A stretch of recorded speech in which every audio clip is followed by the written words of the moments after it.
Bienvenidos a Design-aholic, el podcast que amplifica la conversación sobre la cultura de diseño y las industrias creativas a través de sus protagonistas. Soy Jorge Diego Etienne y quiero compartir contigo mi pasión por el diseño con los temas más relevantes en la actualidad y analizando objetos que han hecho historia o están marcando tendencia. Bienvenidos.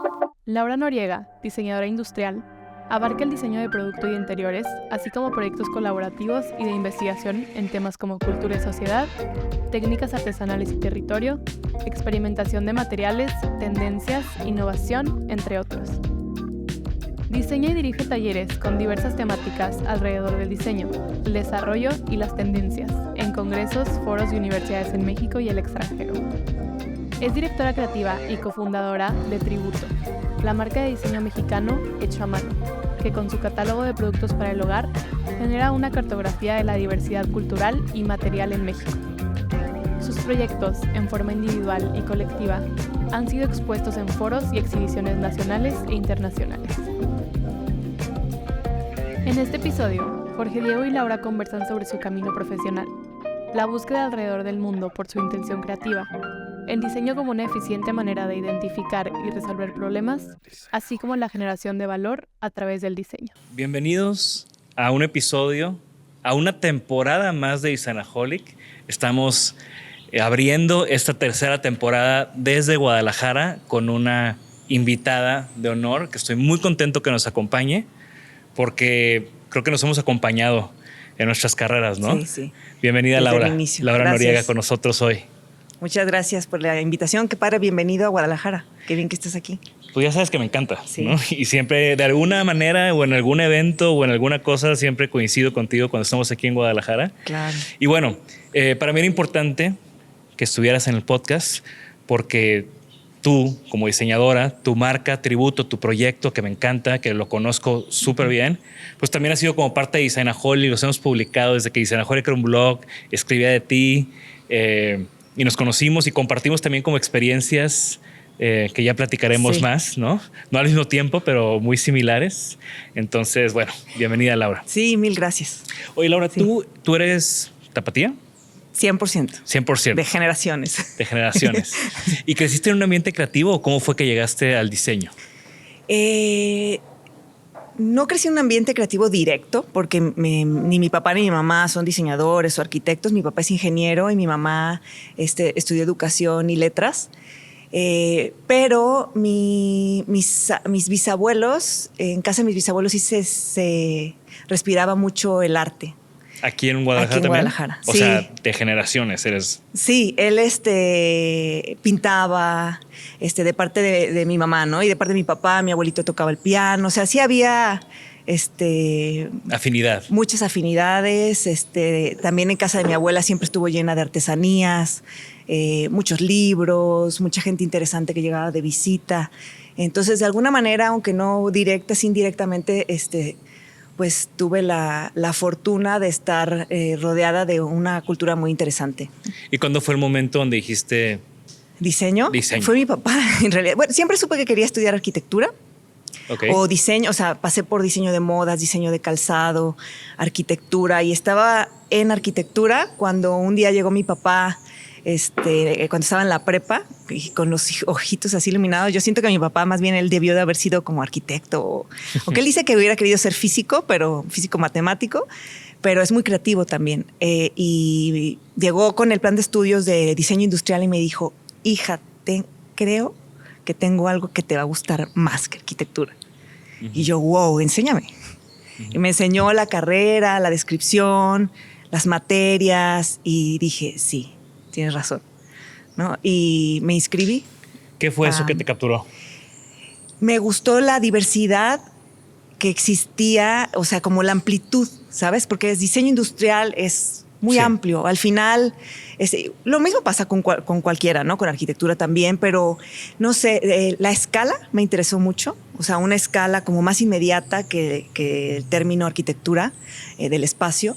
Esa escala inmediata del objeto me interesaban mucho las materias culturales, también la geometría descriptiva. Me gustaba mucho que había en aquel entonces en diseño industrial muchas materias de matemáticas, o sea, todavía tuve matemáticas, física, geometría descriptiva. ¿Y eso te gustaba? Sí, me encantaba. Geometría descriptiva me fascinaba, ¿no? Bueno, sí. pero eso lo entiendo, Dibujo pero matemáticas y eso por lo general es algo que le estamos huyendo, sí, ¿no? Sí. Sí, pero era siempre pues, a nivel muy básico, ¿no?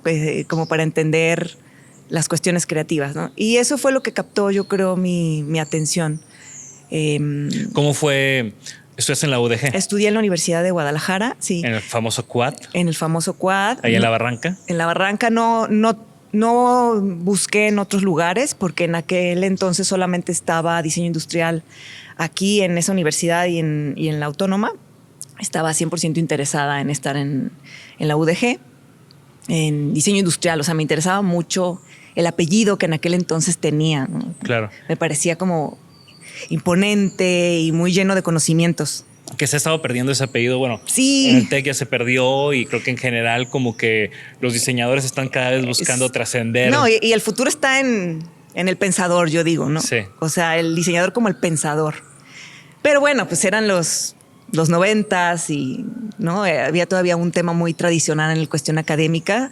Y en aquel entonces a mí me llamaba ese término industrial, se me hacía como muy serio, muy... ¿Y cómo fue esa experiencia de la carrera? ¿Eras las que estaban, supongo que conociéndote, seguro eras las que estabas más prendida, más nerd, en el taller, con la perfección? Estaba en el taller, en aquel entonces...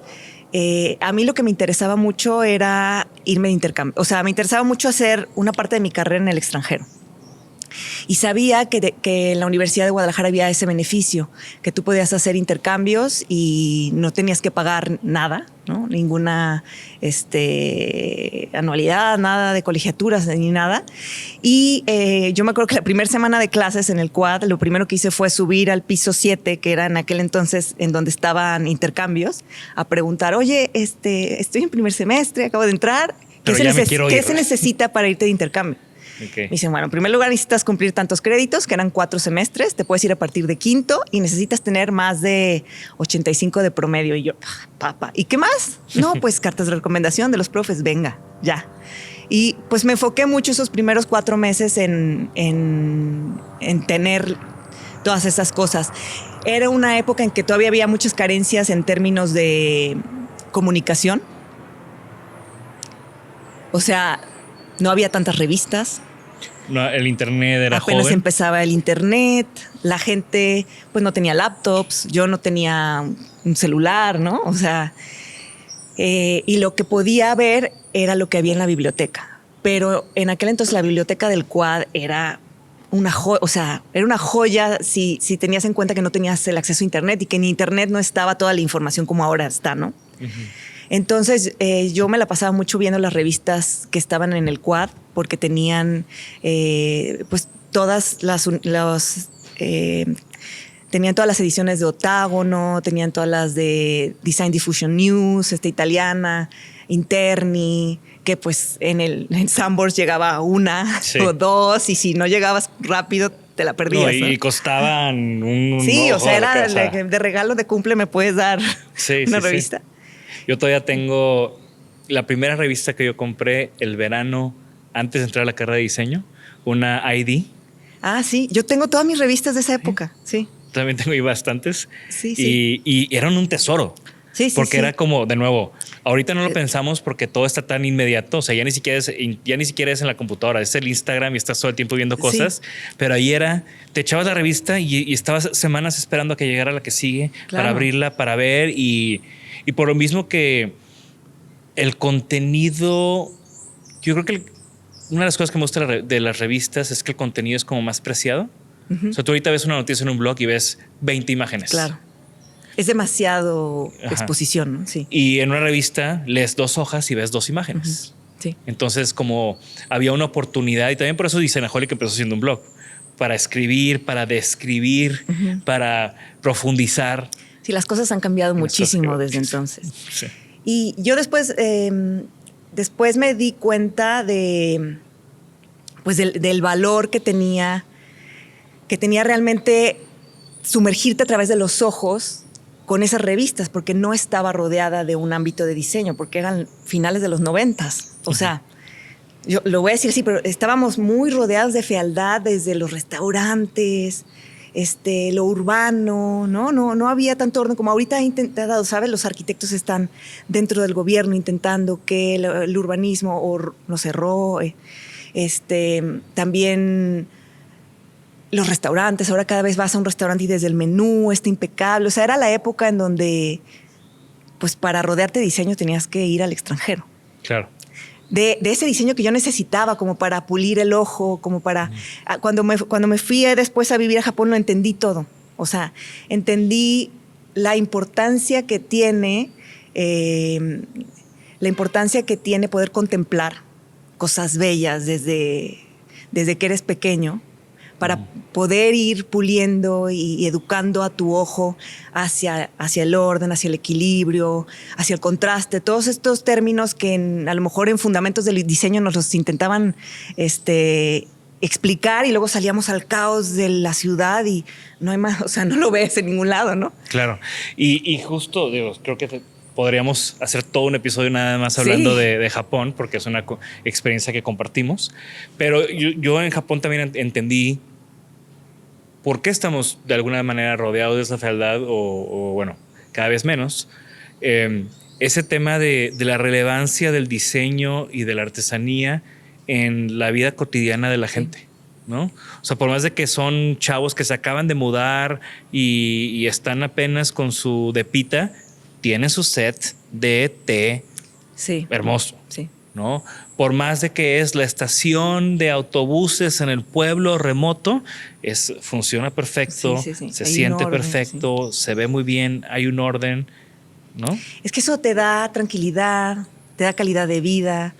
O sea, sí, a través de todos estos años, desde que empecé a estudiar, como a entender, ¿no? Cómo se vinculaban todos estos conceptos con la verdadera necesidad de las cosas diseñaes más allá del lujo y el flashiness. No, es que realmente es un derecho que tenemos, ¿no?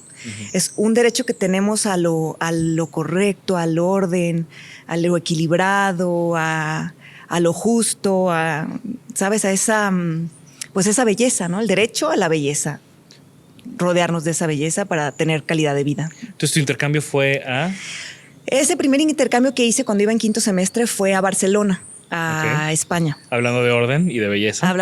Sí, Barcelona en aquel momento era súper trendy porque era la que tenía ondita, estaba empezando a surgir pues toda esta rehabilitación de los barrios viejos. Uh-huh. Yo vivía en el barrio gótico, pero pues en el año 2000 todavía era la mitad peligroso, mitad apenas está llegando la gente. Y por eso tenía ondita. Sí, por eso tenía ondita. Y me encantaba toda esa fusión, ¿no? Y era súper cosmopolita, todo el mundo estaba ahí. Yo vivía, le decíamos el depa de la ONU porque vivíamos de 5 personas de distintos países y fue una experiencia increíble que me abrió mucho los ojos, que me hizo entender también mucho toda esta cotidianidad y todos los objetos y todo el diseño y estas necesidades que tenemos todos y en cuáles coincidimos y en cuáles no, cuáles representan culturalmente a cada quien. Claro, y muchas veces en esos viajes y en entender, órale, qué relevante es Gaudí en Barcelona.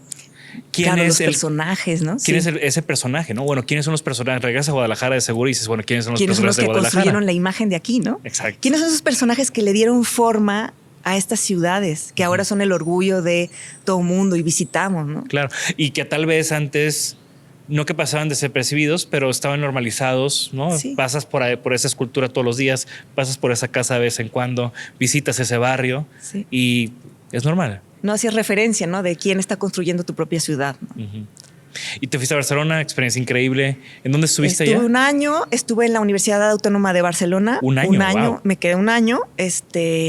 Viajé mucho y aprendí muchísimas cosas fuera del diseño. La verdad es que yo creo que esa primera experiencia, lo más importante que tuvo fue a nivel pues más a nivel personal, ¿no? Que después todo esto impacta en Claro. tu práctica profesional.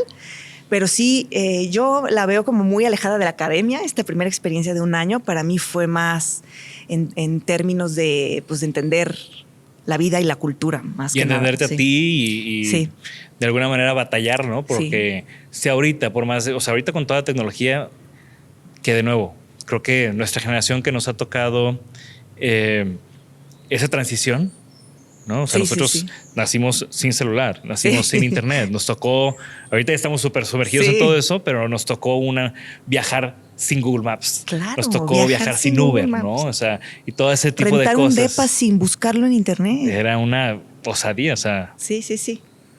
Sí, fue muy bueno. O sea, también para ver que puedes hacerlo con todas esas limitantes, ¿no? sí. Yo hablaba a mi casa, a mí no me podían encontrar, ¿no? Le hablaba a mi casa una vez a la semana de una cabina con una tarjetita que le raspabas, ¿no? Como todos, digo, lo hicimos y eso, pues impensable ahorita. Te puedes mandar un mensaje en cada momento. O te ibas al café internet. Iba ahí a rentar sí. Sí, no, no. 20 minutos de internet y lo que alcanzaras, el mail a la mitad, bye. Exacto, ¿no? Sí. Buscar a dónde vas a ir al siguiente viaje y cosas Todo así. eso va forjando mucho un carácter, esta palabra así muy mexicana, ¿no? Muy luchón, ¿no? Como Sí. muy, puedo con todo. Y ahorita No, o sea, vamos a platicar sí. un poco más de eso, pero, por ejemplo, yo después de mi primera exposición en Milán, en satélite, como tú también la hiciste, regresé y dije, o sea, si pude hacer esto, puedo Sí. hacer lo que sea. O sea, ya no, ya O sea, está complicado.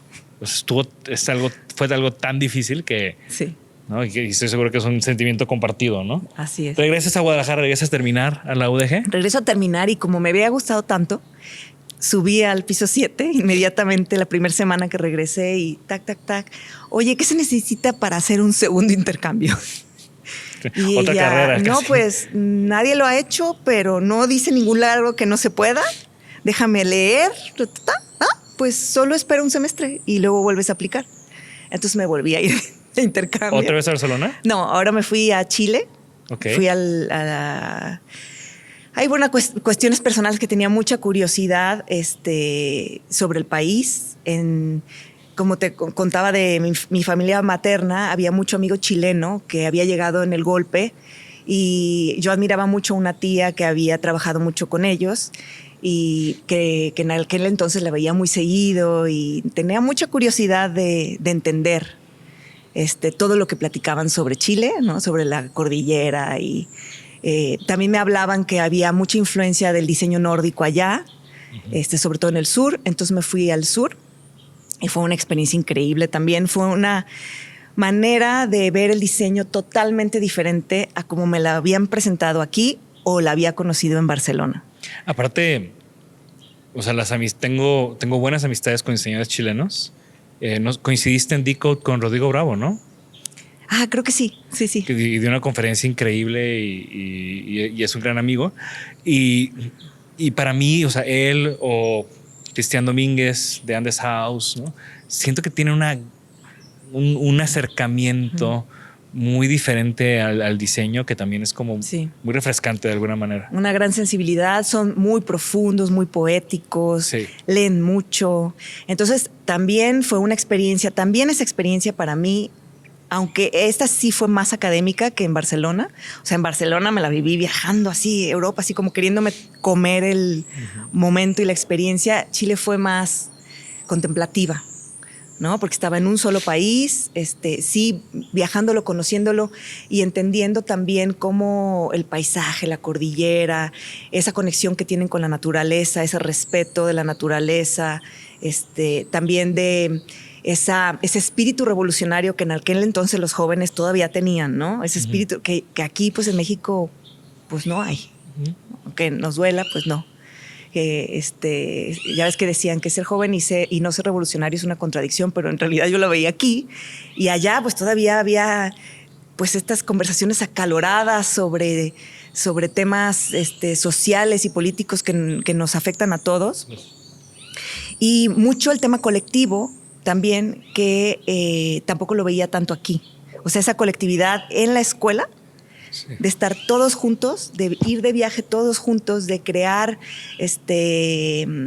bitácoras de viaje con muchos dibujos que no tengan que ver nada con diseño, sino con la misma contemplación del viaje. O sea, aprendí, digamos, otra metodología y otra forma de ver la práctica del diseño.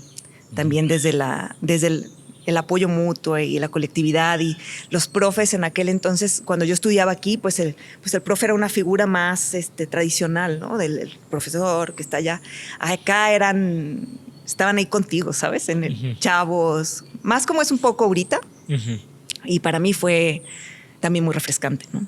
Sí, entendí también otra forma. Entonces ahí como que iba sumando una forma más global de ver el mundo. Tu identidad a través de esas experiencias, ¿no?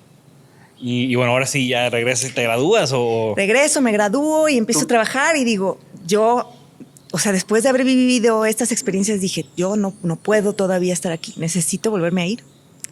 Yo no he acabado de aprender ni la mitad de cosas, ¿no? Y fui a tocar la puerta otra vez. Oye, ¿qué necesito para una beca quiero hacer una maestría? No hay becas para maestrías, que no sé qué, revisa por acá.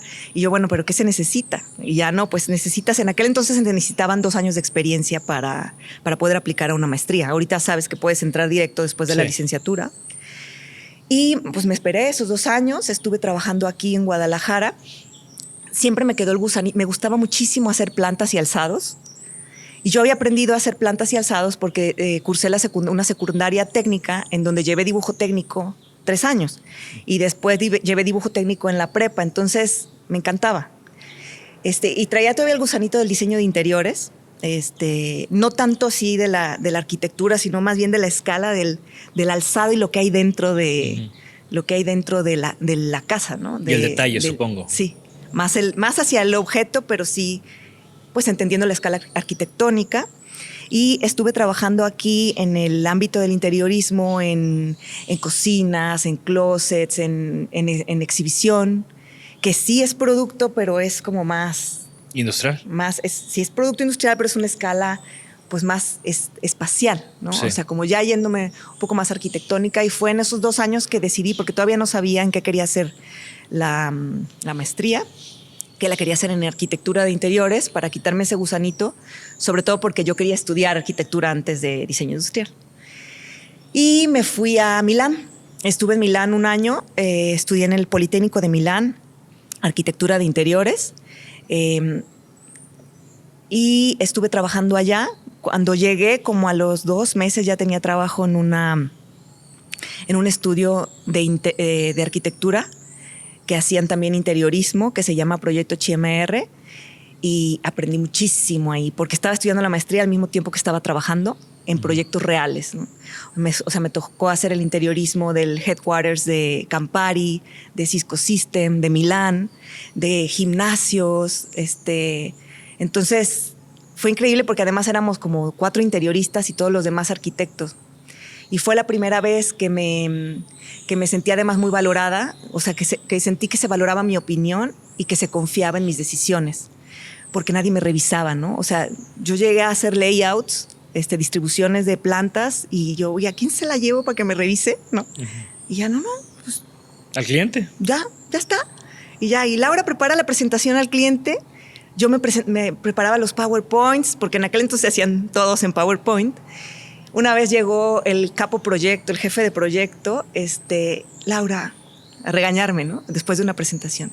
Traía una cantidad de faltas de ortografía a tu presentación y yo, soy mexicana, eso sí me lo tienen que revisar. O sea, ¿sabes? Pero se iban así con mis presentaciones y llegaban contentos. Entonces me subió muchísimo la autoestima. Además de estar en una capital mundial de diseño, vivir la feria, estando ahí. Ahí a cada cafecito, barecito que salía, estaba rodeada de creativos, porque siempre todo el mundo era arquitecto, artista o diseñador ¿no? Entonces también fue una experiencia muy, muy bonita a nivel personal y a nivel profesional, pues, súper valiosa, ¿no? También. Sobre cómo funcionan los estudios. Este estudio donde yo trabajaba eran 90 y tantas personas. O sea, era un estudio muy grande que tenía oficina también en China.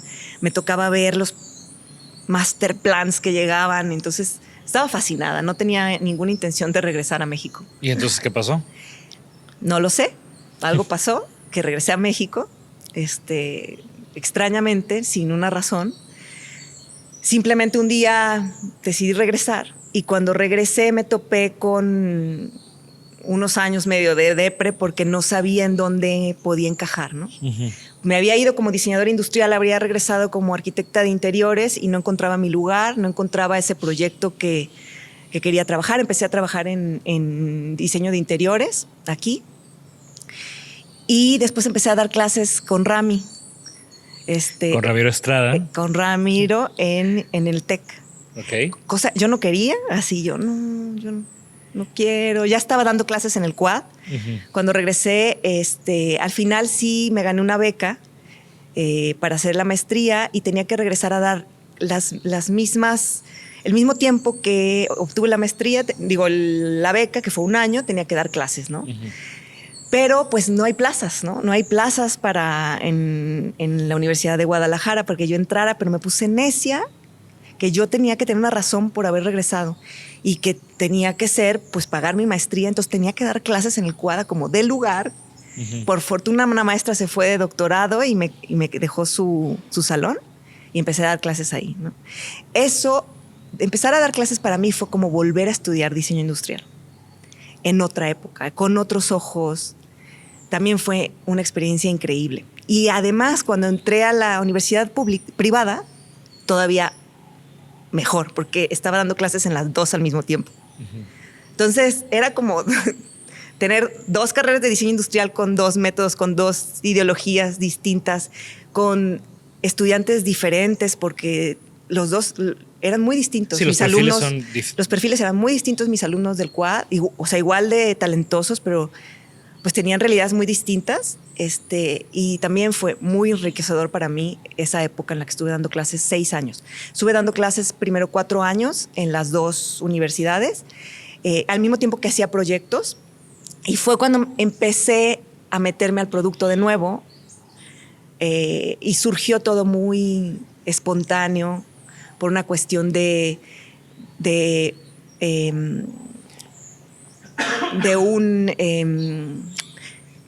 observar algo muy personal, ¿no? O sea, empecé a recibir visitas de compañeros con los que había vivido en el extranjero y querían comprarse algo y no encontraban, y yo empecé a entender lo que buscaban, ¿no? O sea, querían algo típico hecho con materiales de aquí, que se viera que era mexicano, pero cuando los llevaba al mercado, pues no les gustaba nada, ¿no? Pero además éramos muy jóvenes, teníamos 20 y tantos años todavía, y pues, ¿de qué me sirve un molcajete? O sea, no lo voy a cargar, ¿no? En mi maleta, para empezar. Es que bonito está, pero no. Y yo empecé a observar todo esto y empecé a notar que existía esta necesidad desde un mundo más joven, más contemporáneo. Y también existía una necesidad cuando llegaba a los talleres, pues de reactivar, ¿no? Porque me tocó llegar a muchos talleres en calidad de abandono, otros talleres que me recibía el abuelo y ya no trabajaba, y el hijo y el nieto ya no les había enseñado la técnica. Entonces empecé a hacer anotaciones de lo que estaba ocurriendo, ¿no? La discontinuidad generacional, la pérdida de calidad en los objetos. Yo, por ejemplo, veía en casa de mi bisabuela esas piezas, ¿no? De la misma técnica que estaban finísimas, y ahora la veía en el mercado que sí era la misma, pero estaba como hecha más a la carrera, sin tanta conciencia, como se entendía cómo se había desvalorizado ese proceso, y por esa urgencia de rebajar el precio de esa pieza, pues ya no se le tomaba tanto tiempo, ¿no? Tanta delicadeza a la calidad como para alcanzar un costo, ¿no? Y en ese momento dije, esto es mi cuando la gente me pregunte, ¿por qué regresaste? Por eso, ¿no? O sea, tengo que hacer de mi regreso algo realmente importante, porque no tenía una verdadera respuesta, ¿no? En aquel momento no lo sabía por qué. Entonces ya tenía dos, ¿no? Que estaba muy interesada en demostrar que el diseño podía ser una herramienta para generar un beneficio en este sector artesanal que tanto admiraba y cultural, y que además ese sector formaba parte de toda nuestra identidad, que decía, bueno, si yo voy a Barcelona y veo a Gaudí y no sé qué, y en Chile tal cosa, pues aquí es esto, y pues necesita que le metamos mano y estoy segura que el diseño y sacándolo del contexto del mercado, del contexto del tianguis, puedo empezar a generar un cambio. Claro, y más siendo Guadalajara y Jalisco un paraíso, claro, estaba rodeada de artesanos, ¿no? Sí. Había como, tenías acceso. Tenía acceso muy directo. Claro. Tenía acceso muy directo además porque mi papá es de Sayula, Jalisco, de donde es el cuchillero más importante de México. Cuchillero al que yo visité desde que era niña. Y que mi papá admira y adora y siempre nos llevaba y me enseñaba los cuchillos que se compraba y que me enseñaba que el filo, o sea, fue muy fácil poder realizar esta primera experiencia. Llegar a la primera puerta que toqué fue la suya y se me abrió así. Ahora entiendo. Sí. A mí siempre me da mucha curiosidad. ¿De por qué? ¿No? Que por qué habías diseñado cuchillos. ¿Por qué cuchillos? O sea, me encantaban, pero se me hacía como un objeto de que fuera de mi radar de objetos sí. por diseñar, ¿no? Claro, claro. Y estaba también del mío. Y cuando lo hice fue, ¿cómo no lo había pensado antes? Exacto. Y también dije, ¿cómo es posible que yo pasé toda mi carrera, que es 4 años, y nunca hablamos de cultura ni de procesos tradicionales que son, pues, el antecedente del proceso industrial, ¿no? Uh-huh. O sea, yo había visto en la escuela plásticos y metales y maderas, pero no sabía absolutamente nada más allá de eso. Claro. Y siempre de un acercamiento teórico ingenieril. Claro, también. O sea, desde ese punto de vista de ahorrar en la materia prima. O yo me acuerdo de los libros que te decían de la aleación del aluminio y cosas que, o sea, sí. Información muy importante, pero que al final decías no terminaba en un proyecto o en un producto, ¿no? Encuentras tu motivo. Encuentro mi motivo. Para regresar a México. Imagínate a un diseñador que se le abre la primera puerta y la curiosidad que te da, dices, no manches, quiero más. Porque yo no había podido llegar a tocar la puerta del de inyección de plástico con esta facilidad uh-huh. y poder realmente ver un producto que yo había diseñado. ¿No? Yo creo que por eso me alejé al principio del producto, porque el interiorismo era más fácil de verlo ejecutado inmediatamente, claro. ¿no? El producto era como, una cosa de 5 años de planeación y va a ver, ¿no? Y de aquí a que yo pueda vender sí. los 100 cuchillos que necesito sí. para que el cuchillo tenga un precio que sí me lo vayan a poder comprar, ¿no? Sí, sí, sí. No, y hablo también de los productos industriales, los hechos industriales, ¿no? Pero esto era como, wow, estaba fascinada. Me compré el libro inmediatamente de grandes maestros del arte popular mexicano uh-huh. y tiene un directorio al final, pues un libro que se editó a finales de los 90s, justo cuando yo entré a la universidad y no lo conocí hasta el 2008 que regresé a México. Uh-huh. Y agarré y así tomé el directorio y donde me iba gustando me iba yendo los fines de semana. Ahora, mencionas 2008. Sí. Y ¿tú recuerdas cuándo nos conocimos? Yo recuerdo que yo empecé a seguir tu blog seguramente cuando regresé a México. ¿Cuándo lo empezaste? En 2008. Debió de haber sido en ese momento. Y yo recuerdo que vi tu credencia en Salón Satélite, pero no me acuerdo qué año fue. Eso fue 2011. Y la publicamos en el blog sí, también. Eso fue 2011, pero fue 2011. No platicamos en Milán, ¿no? ¿Tú no estabas Yo estaba ahí? En Milán, pero no me acuerdo haber platicado ahí esa vez. Sí, pero no la fotografía. Recuerdo. Estabas exponiendo con Jacobo. Sí.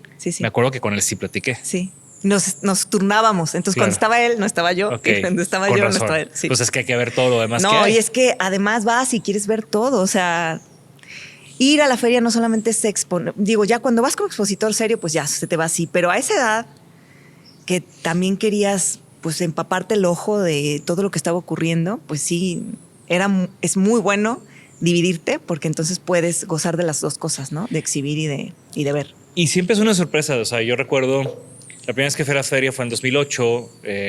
Justo recuerdo haber visto a Anel ahí. Recuerdo, ya platiqué en un episodio con Ceci y con Ricardo también, de esa experiencia, de verlos y de ser un estudiante de diseño y viajar del otro lado del mundo y ver a mexicanos del otro lado del mundo. Y era como que yo tengo que estar aquí también.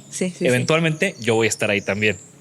Y yo la primera vez que fui nunca vi mexicanos, porque yo la primera vez que fui fue en 2004.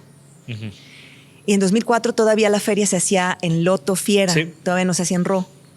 Era más chiquita, y todavía no me tocó ver exhibiendo a mexicanos, pues, pero sí me acuerdo que fue también un momento muy importante en mi carrera como para entender, porque pues te toca ver a los suecos, a todos, ¿no? Claro, y medirte. A los españoles, a los japoneses. ¿Y cómo fue que, bueno, ya conocías a Satélite porque habías vivido en Milán? Y si fue años después de que tú ya empezaste con tu proyecto, pero todavía no era Tributo, sí. No, Tributo surgió después de Japón. Ok, sí, tienes razón. Tributo surgió durante Japón, porque así se llamó mi investigación que hice en Japón, se llamaba Tributo a Japón. Y antes de hablar de Japón, porque estoy seguro que nos vamos a llevar un tiempo ahí. ¿En qué momento dijiste Milán? ¿Qué pasó con Milán? O sea, yo nunca, pensé que podía ser capaz de exponer en Milán. En realidad en ese momento Jacobo estaba dando clases aquí en el TEC, era 2009. ya había regresado él de su maestría. Acababa de regresar de su maestría de Luxor. ¿En ECAL? Ajá, en ECAL. Y él tenía un amigo, Julien, que entre los dos habían rentado pues estando ahí, o sea, ellos estaban en ECAL, ellos ya habían aplicado y habían decidido que iban a Milán en abril. Y estando aquí, decidimos, bueno, él me invitó, oye, ¿te latería? Y yo, no, ¿de qué me estás hablando? O sea, ¿neta? ¿Estás seguro? Sí, ya tenemos el stand, no sé qué. Y yo, no, me muero. O sea, por supuesto que sí, jamás pensé que yo podía estar en una expo, ¿no? Uh-huh. Entonces, la primera vez entré invitada por Jacobo y por Julien. Julien divino. Julien vino en 2009, yo lo conocí antes de que me invitaran. Uh-huh. O sea, como conocí a Julien, los llevé de paseo, a los dos, ¿no? Porque Jacobo no es de aquí, de Guadalajara. Los llevé con artesanos, los llevé a mi casa, los llevé al pueblo, así, ¿no? Y ya de ahí fue cuando me invitaron a participar con ellos en abril. Y la siguiente vez apliqué ya, en el siguiente año, cuando tú ya me viste con la credencia, ahí ya aplicamos solos, ¿no? Sin Julien. Y la siguiente vez, apliqué ya yo sola a Ventura Lambrate. Sí, también recuerdo esa exposición. Sí. O sea, yo exhibí solamente 2010, 2011, 2012 en Tokyo Design Week, sola ya, y 2013 en Ventura Lambrate. Claro. Pero... Y ya no volví a exhibir en Milán desde... Bueno, o sea, como pagando un stand y eso. Claro. Luego regresé con la credencia cuando hubo el evento de lo mejor de los últimos 20 años del Salón Satélite, que también eso sí fue wow, que cuando Marva Griffin me escribió y me pidió la credencia, dije, esto es un sueño. ¿Cómo voy a estar en el libro de lo mejor de los 20 años de Salón Satélite junto a Matali Krasetia? Me muero. Y el libro está increíble. El libro está divino, lo tengo está en la tienda así abierto en el... Es un gran orgullo, ¿no? Porque es algo que yo no me planteé nunca hacer. O sea, nunca fue un objetivo para mí llegar a esa feria, y fue un regalo, ¿no? O sea, cómo llegó y pues cómo le pude seguir dando continuación y todo, continuidad, sí fue muy bueno para mi exposición como diseñadora, ¿no? En México. Uh-huh. O sea, fue gracias a Salón Satélite que aquí tuve un espacio. No, y así sucede. Sí. O sea, en mi caso también fue muy, muy similar. Y también le tengo mucho cariño a ese libro. Sí. ¿No? Porque, de nuevo, el esfuerzo, todo lo que tiene que pasar para que un diseñador esté en un espacio de 3x3. Las lágrimas, así. Las aduanas. Las aduanas. A mí esa creencia se me rompió. No se me rompió, me la rompieron cuando llegó, porque o sea, no alcanzamos a laquearla, la llené de linaza y los perros se volvieron locos en la aduana, oliéndola a la linaza, imagínate, que la destruyeron pensando que traía algo. Y me la dejaron en el Salón Satélite. Para que no le pongan linaza a sus muebles cuando los vayan a llevar fuera. O sea, ya laqueada. Pero sabes, es que estaba novatísima, no llegabas a tiempo, tenías que mandar la creencia tal día. Sí. Y yo estaba todavía lijando. O sea, ya esas cosas no me pasan, pero Porque además no tenía a quién preguntarle, ¿sabes? Claro. Ahorita ya te puedes acercar a muchísima gente a preguntarle, oye, ¿cómo le hago? Oye, ¿cuánto tiempo tengo que tomar de colchón? ¿Cuánto tarda el FedEx en llegar de aquí a Milán? ¿Cuánto te la pueden atorar en aduana? Todo ese tipo de cosas, pues ibas con los ojos cerrados, sin haberle preguntado a nadie, rascándote con tus uñas, y pues eso concluye en muchos errores y muchos aprendizajes muy buenos. Y consolidó un proyecto, porque tú entonces regresaste y poco a poco fuiste ya formulando, o sea, tu práctica previa a Japón, ¿no? Sí, sí, sí. ¿Cómo es que llegas a Japón? Gracias a un blog que se llama Designaholic. Sí, es cierto, fuiste después que yo, ¿verdad? Fui después que tú. Yo me echaba, en aquel entonces veía Facebook, ahora ya no puedo ver nada, ni Facebook, ni apenas puedo ver Instagram, que me encanta Instagram, pero yo veía mucho tus publicaciones y ya tenía aquí trabajando con el gremio artesanal 4 años. Estaba dirigiendo el taller de diseño y artesanía en el TEC y tenía como 3 salones al semestre, Wow. más el verano. O sea, estaba llena de ese tema, agotada también y como necesitada de entender desde otro punto de vista, sobre todo de un líder en ese tema, en el tema de la vinculación contemporánea y tradicional, como para poder aterrizar todo lo que yo había aprendido esos 4 años desde mi práctica personal y desde la práctica académica, ¿no? Práctica profesional, personal, de lo que yo estaba generando, que lo estaba exponiendo en el extranjero y de lo que estaba surgiendo, de todos los objetos que estaban surgiendo con mis alumnos. Y cuando vi que estabas allá, pues seguía tus fotos, me fascinaban tus fotos. Y aparte escribía, o sea, ese año escribí con locura. Escribiste con locura y yo me aventaba todos tus escritos y uno de ellos decía, hey, aprovechen porque está por cerrar la convocatoria. Yo me acuerdo que vi el post una semana antes de que cerrara la convocatoria, la leí y dije, no puede ser, esto está escrito para mí. Esto está escrito para mí, no puede ser más perfecto. 3 lugares a nivel nacional y ahí fue cuando dije, bueno, quién sabe, 3 lugares a nivel nacional. Apliqué, me apuré y metí mis papeles el viernes así a las 11 de la noche, ya sabes que se cerraba a las 12, típico, que se te atora el...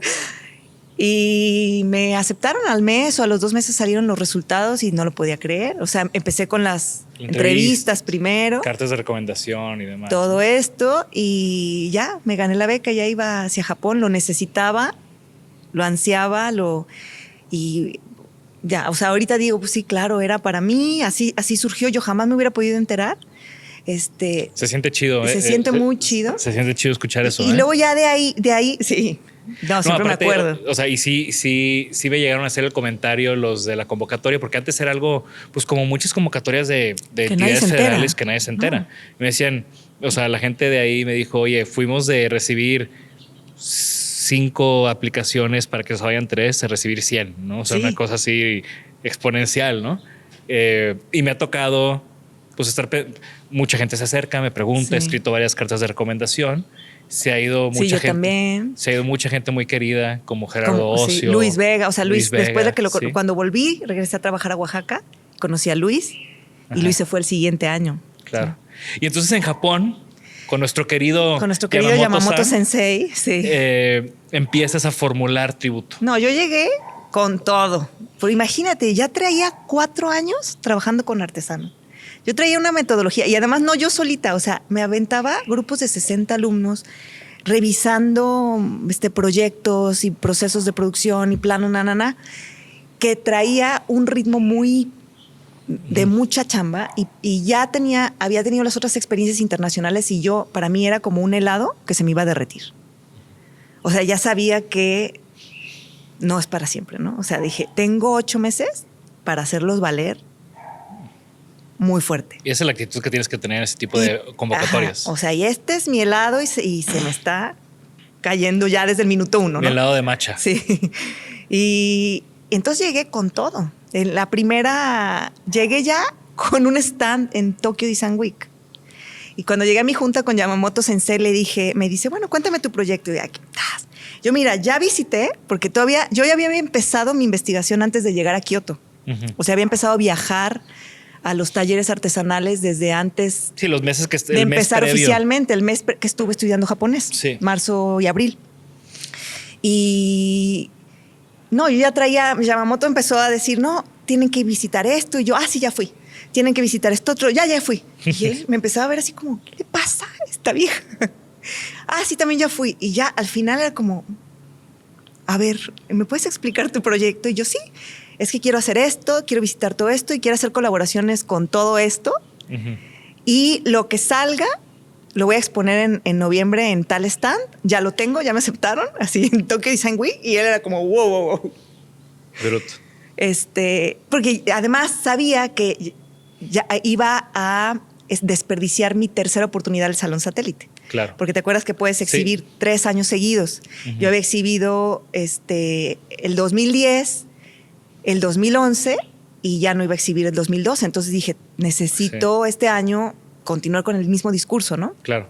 Yo sí me eché los 3 años y... Seguidos. Porque sí, la continuidad es importantísimo. Sí. Y no tanto, bueno, o sea, sí es importante en un solo evento, pero la continuidad de estar presente en eventos internacionales, en eventos en ferias, o sea, yo sí creo que es muy importante y lo veo en marcas exitosas como la tuya, continuar con tener continuidad con la presencia, Sí, ¿no? sí. Y que la gente sepa que sigues Que ahí ahí, sigues trabajando, sí. sigues produciendo, hay cosas nuevas, hay cosas pasando, ¿no? Sí, súper importante. Entonces, Y ese año fue donde hiciste esta hermosa silla. en donde sí hice muchas cosas.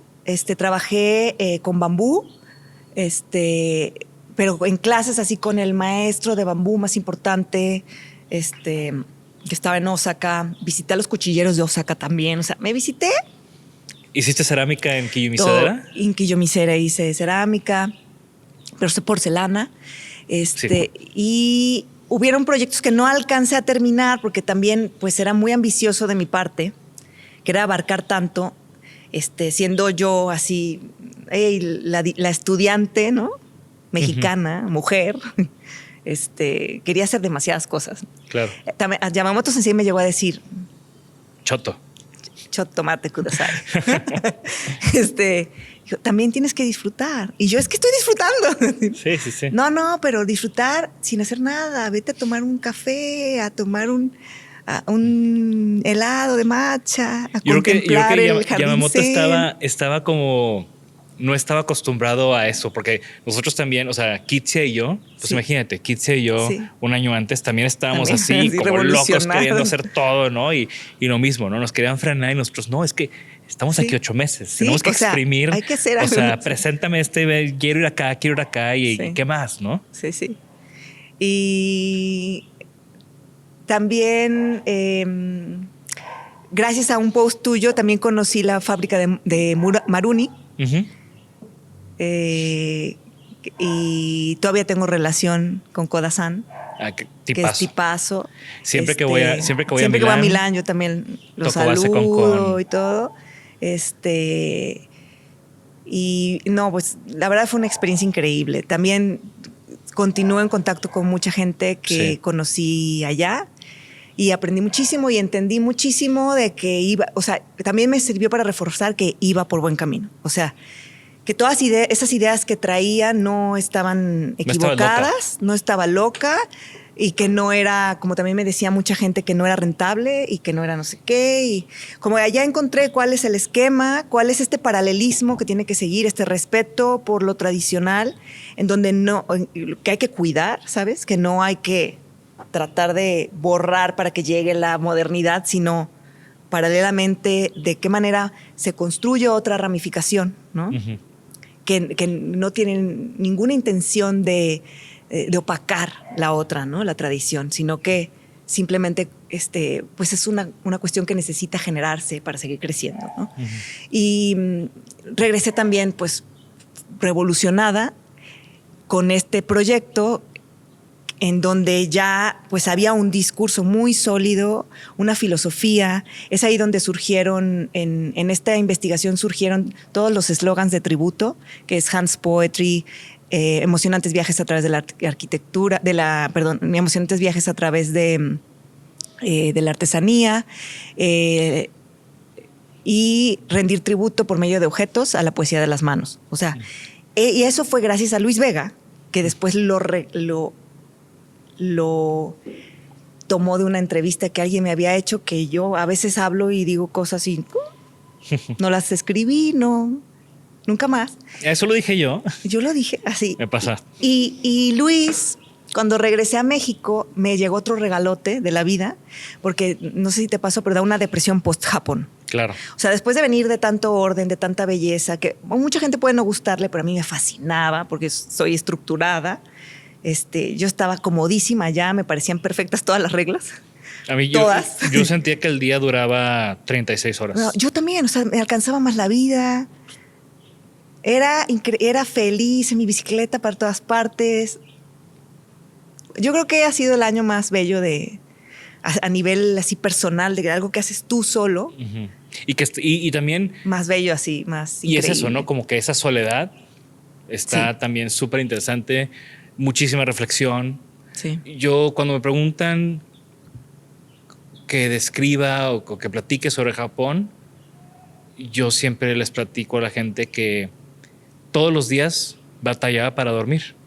Así, Porque mi me sueño te da, costaba, ¿no? porque me costaba y mi cabeza estaba de que no manches que fuiste a un taller donde llevan 400 años haciendo budas de madera. No manches que hoy fuiste a el templo de X. O sea, fue todos los días era una experiencia y un aprendizaje increíble que me quitaba el sueño. Todos los días batallaba para dormir.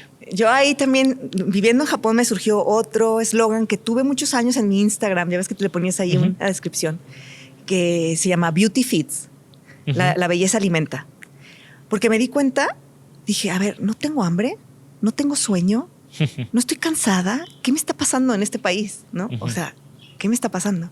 Y entonces dije, bueno, es que la belleza me está alimentando. Sí. O sea, la belleza alimenta y eso está siendo suficiente. Obviamente no es que estuviera pasando hambre ni nada, pero realmente no necesitaba nada, ¿sabes? Necesitaba menos de todo. Claro. Y esto, ¿a dónde iba? Bueno, de ahí surgieron todas estas reflexiones que concluyen en tributo. En estas frases, eslogans, etcétera, padrísimas, ¿no? Regresas a Guadalajara y dices, vamos a darle, o sea, vamos a ejecutar. Regreso a Guadalajara y me llega el proyecto de Oaxaca. Me invitan a trabajar en binomios creativos. Y yo digo, no puede ser, gracias. Esto es lo que necesito para no caerme, ¿no? Porque después de venir, y sobre todo Oaxaca, que tiene tantas similitudes con Japón a nivel de... En aquel entonces, yo creo que ahorita ya no he vuelto y me dicen que está muy heavy el caos de cómo todo el mundo está ahí, ¿no? Pero pues en aquel entonces no había nadie todavía, entonces era slow down tipo Japón. Y ahí además conocí a colegas increíbles que me enseñaron miles de cosas también. Pues ahí conocí a Ale Villegas, a Luis Vega, a Justina, a muchísima gente divina que no sigo enlistando para no se me vaya ninguna. Y fue un año maravilloso que concluyó en una exposición en el abierto. En el abierto y en el Museo del Eco. Sí. Y durante ese año aprendí muchísimo de todo lo que te digo que nunca aprendimos en la universidad, de cultura y de procesos tradicionales y de productivos y de gestión y de calidad y de revisión de calidad y de continuidad generacional y de todos esos conceptos que había estado rebotando desde antes de irme a Japón y luego durante, pues ahí también ya los entendí muy bien en este núcleo así que es Oaxaca, que está como protegido por la sierra y por eso pues es tan particular también a nivel de lenguas, a nivel de cultural y todo. Fue un regalazo también que llegó a cimentar todo.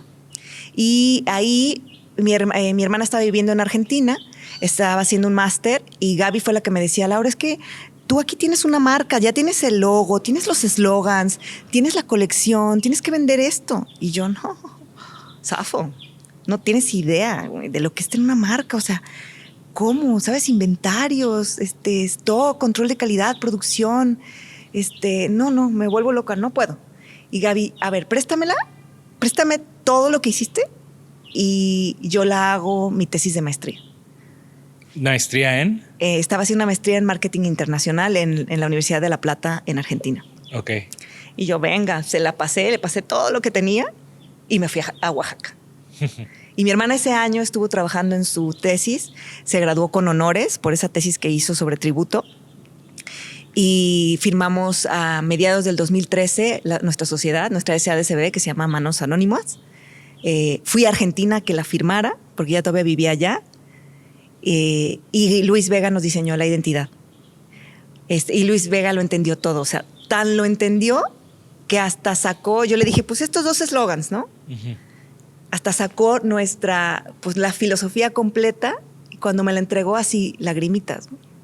Yo vi a Luis en las nieves estas que están en la Roma, unas nieves de garrafa. Uh-huh. No sé si te acuerdas, en el Roxy. Ahí nos quedamos de ver, porque yo volé a Ciudad de México y en la noche volaba a Argentina. Lo vi en la tarde, ahí me entregó el diseño. Para enseñarle a tu hermana. A enseñarle a mi hermana cuando fuéramos a firmar las SA. Y cuando vi le dije, no puede ser. O sea, me agarraste toda la onda de todo. Uh-huh. Sobre todo que le dije, y qué bonita frase. Y me dice, tú la dijiste, Lela. Y yo, ¿dónde? En una entrevista. Me la encontré en internet en una entrevista y yo, no manches. Aparte es increíble también que Luis continuó por ese camino también de la artesanía, también con su experiencia en Japón. Y luego pasaron años y después en 2016, cuando él quiso separarse un poco de la producción, que me dijo, Lau, ahí te va mi engobe y mi silla, prodúcelas para tributo, también es un regalo. Claro. Es un regalo porque admiro muchísimo su trabajo y pues es justo lo que queríamos hacer en tributo. Yo no quería nunca por eso pues, se llama tributo, ¿no? Porque quería que fuera realmente una marca uh-huh. que pudiera albergar la creatividad de mucha gente, no uh-huh. solo de una persona, ¿no? Como lo hace Vitra, como lo hace Muto, como todas esas marcas que yo admiraba tanto que no tienen un nombre, sino es muy neutral y eso permite que sea muy incluyente de todos los otros creativos, ¿no? Y hoy, después de casi 10 años de tributo, ¿dónde está el proyecto? Está súper bien, yo creo. Yo estoy muy contenta. Hemos pasado miles de baches. Cada año, de los primeros años, al final del año decíamos, alguna de las dos decíamos, ya no puedo, que no puede ser. Y una decía, no, sí. Y luego el siguiente año la otra era que estaba así toda bajoneada y la otra, no, así. Nos llegaba siempre una señal, ¿no? O un proyecto nuevo, o una publicación nueva, o una exposición nueva que nos iba indicando que no bajáramos la guardia, que íbamos por buen camino, que pues que es así, ¿no? Que nos llegaba una frase de algún empresario japonés, ya ves que ellos son de 7 años, mi rey, le tienes que dar duro. Claro. Para poderle sacar hasta los 10. Entonces siempre, mi hermana sobre todo es la que me recordaba, a ver, ¿no? Porque yo soy más desesperada, tengo así la personalidad más, ¿no? Yo me aviento al abismo y ella es la cautelosa y todo. O sea, en realidad esto funciona precisamente por esta mezcla tan distinta de nuestro carácter y también de nuestros conocimientos, ¿no? Porque creo que es una marca que tiene una visión, que se ve que tiene un plan de negocios, que luego a veces es lo que falta en los proyectos de diseñadores, sí. ¿no? Y que fue creciendo poco a poquito. Poco a poco, pero con pasos fuertes, ¿no? De repente ya hay un showroom. Sí. De repente, o sea, ahora ya vamos a tener una bodega. O sea, nuestro regalo de este año es tener ya un espacio nuestro que ya pues estamos planeando para crecer, ¿no? Claro. Para seguir creciendo. Está increíble. ¿Y cuál crees que fue tu big break de en este tiempo de tributo? Te digo que tuvimos todos los años uno. Ok. Sí, no, todos los años nos vuelve a pasar que alguien se bajonea, ¿sabes? Uh-huh.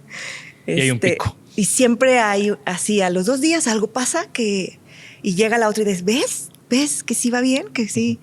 Y aquí yo tengo que agradecer también a todo el gremio que nos ha apoyado muchísimo, todos nuestros colegas arquitectos interioristas que en realidad son ellos los que le acaban de dar la continuidad a todo este trabajo, uh-huh. ¿no? Porque son ellos los que especifican para llevar todos estos productos a los proyectos y a la gente claro. común, ¿no? Entonces creo que son importantísimos que hayan empezado a confiar, porque pues muchos estaban acostumbrados siempre a especificar marcas internacionales, etcétera. O sea, y fue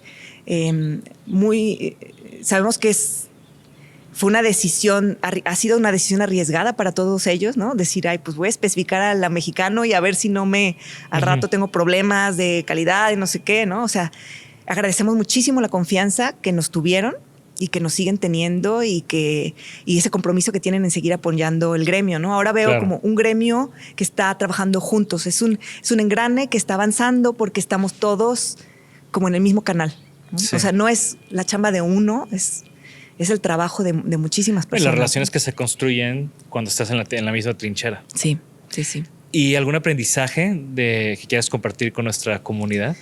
Pues sí, ese aprendizaje, sobre todo la paciencia, ¿no? Y la paciencia y el invertir los primeros años en entender que si quieres verlo crecer, le tienes que invertir muchos años, ¿no? Y para eso, bueno, en el mundo empresarial y administrativo siempre tienen muy en cuenta todos estos empresarios japoneses que dan pues muchas conferencias sobre pues lo que hay que pensar, ¿no? Para realmente, y son un ejemplo. O sea, hay empresas que tienen 1000 años. Como el otro día vi en un post de el hotel más viejo del mundo, que llevan, no sé, 40 y tantas generaciones llevándolo. Que dices, bueno, hay que escuchar a las personas con experiencia, hay que saber valorar su experiencia y no ser tan arrogantes pensando que vamos por ahí solos, ¿no? O sea, hay mucha gente que ya pasó por ahí y hay que aprender de los errores de los demás, de los consejos de los demás y ser muy paciente. Increíble. ¿Tienes algún sueño? Pues sí, tengo muchos. Todavía quiero hacer miles de cosas. Digo, ay, apenas tengo 42. O sea, sí, la verdad digo, wow, tengo 42 apenas. O sea, puedo hacer 1000 cosas, ¿no? Quiero establecer muy bien tributo, pero tengo muchos otros proyectos también que me encantaría desarrollar en un futuro cercano. Súper. Y bueno, ya para empezar a concluir nuestra plática, que creo que después regresas y hablamos toda una hora de Japón, sí, porque, por favor, sí. Porque igual, ¿no? Es como cada vez que te veo, o sea, como que conecto con ese año que es tan especial también en mi vida y quiero platicar todo. Sí, sí, sí. Oye, Laura, ¿tienes algún objeto favorito? Tengo muchos. Es que siendo un diseñador tienes un objeto favorito para cada cosa, ¿no? Tengo mi taza favorita, mi cuchara favorita, mi lámpara favorita. O sea, sí te puedo decir, ay, me fascina. ¿Tu objeto, algo que te hayas traído de Japón, favorito? Hago mi tetera. Ok. Sí. Excelente. Con eso lo dejamos. ¿Cuál es la historia de esa tetera? Bueno, déjame pensar bien. Creo que no. Más bien va a ser un cuchillo que ni siquiera he podido usar. Yo creo que ese es favorito porque ni siquiera lo he podido usar. Híjole, ya empecé así de, no te creas, mi mascada de no sé qué. Así pasa. Así, sí. No, bueno, yo creo que todas las cosas que me regalaron, las relaciones que hice allá, para que me trajera, ¿no? Porque ahorita empiezo y digo, no, definitivamente esto a otro y sí. Claro. Yamamoto Sensei me dio una mascada que también pues me fascina. Cuando fui a visitar a los cuchilleros me regalaron un cuchillo que nunca he podido usar porque no quiero que se me manche de nada. Y siempre digo, bueno, los objetos son para usarse. Siempre soy de las que... Claro. El objeto tiene que usarse. Yo creo que es el único objeto que no he podido estrenar y también el pajarito de soya que diseñó Jaime Ayón para Kutani. También fui a conocer Kutani y no sé si te acuerdas, ese que tiene el botoncito doradito. Precioso. Ese, sí, no, ya empecé y dije, no, olvídate. Vamos perdón. a cortarle ahí. Sí. ¿Y alguna recomendación que tengas para nuestra audiencia? ¿Algún libro, podcast, música, documental, lo que sea que te esté nutriendo recientemente?